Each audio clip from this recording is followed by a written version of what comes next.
Hello everyone. Since you found this video, I assume that you are watching the first episode from season 8 of the Showtime TV show Homeland. If I am not mistaken, this should be the last season of this long-running TV show, so we will have to see the end of the action drama by Carrie Mathison. Now looking back, did you know that season 1 of this show first premiered on TV in 2011? That's like 8 years ago. After watching the first episode, I have to say it may actually be worth a while to at least refresh a little bit of your memory about what happened in season 1 of this TV series. Remember that veteran US Marine Sergeant Nicholas Brody, who was once held as a prisoner by Al-Qaeda and later released, turned out to be a terrorist sleeper agent who turned against his own government. In other words, he had been brainwashed. Now, looking at this season, I can't help but wonder if Carrie was turned against the US government too, to go a full circle to finish the show, so to speak. At least there should be some very dark hidden secrets during her stay in the Russian prison. Now a quick review of what happened at the end of the previous season of the show. President Elizabeth Keene was on the brink of being removed from office thanks to the efforts by the Russian GRU agents. She was saved, of course, by primarily the efforts put in by Carrie Mathison and Saul Berenson. In the end though, Carrie, in order to deliver a GRU agent back to Washington to testify in support of the President Keene, she was unfortunately captured. During the captivity, of course, she was subject to very harsh psychological torture and isolation. Carrie, she has a history of mental disorder, so without her medicines, she would go insane. She would go insane pretty quickly. Also, President King ended up resigning, and the vice president took over. But I don't think he is going to play a major role in this season. Let's go over what happened in the first episode that we just watched. Carrie, after spending some time in the US Army Regional Medical Hospital in Germany, was brought in for an interview about her stay spent in a Russian special prison with Jim Turo.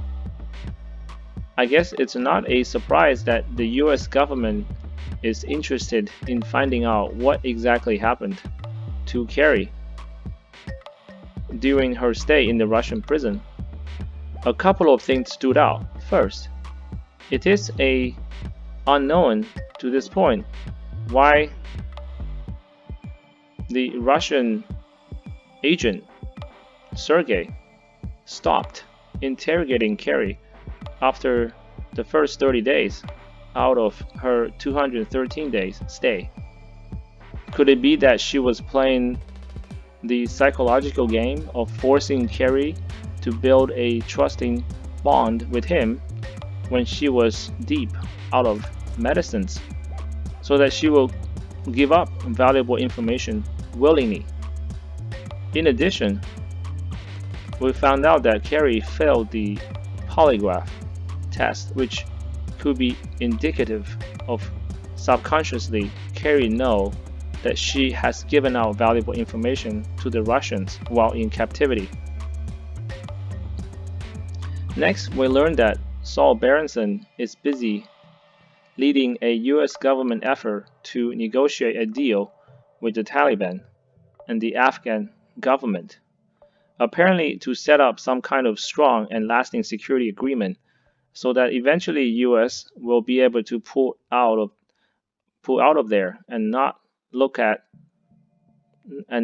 like they are surrendering after so much money and life was spent over there. Obviously, the challenge is to navigate between all the trusts and distrusts between the different parties. Now, in case you haven't realized, there is some tendency to be concurrent with the current events in the real world with this show. And in case you haven't been following politics, the US government actually is currently actively trying to negotiate a peace deal with the Taliban and the Afghan government. So this matches, at least on the surface level, with what's going on in this show. We have several returning characters from the previous seasons. First, we have Tasneem Qureshi. She is known to be working closely with the Taliban and was behind the kidnapping of Saul Berenson in season 4. She apparently was involved with the She apparently is involved with the negotiation ran by Saul, as she is deeply connected with Pakistan.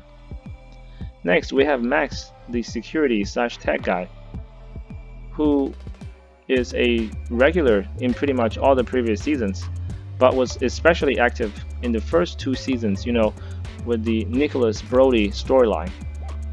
We learned that in desperation, Saul sent Carrie Madison to Kabul, the capital city of Pakistan, on a military transport plane because she had a history with the VP of Afghan government that he hoped that he can leverage to convince the Afghanistan VP to retract his public statement on TV. The rest of the episode is pretty straightforward. First, we see a couple of Marines had to escort Max, the security guy, to insert a listening device along the Pakistani border. They had a little bit of a scare, but everybody came home unharmed.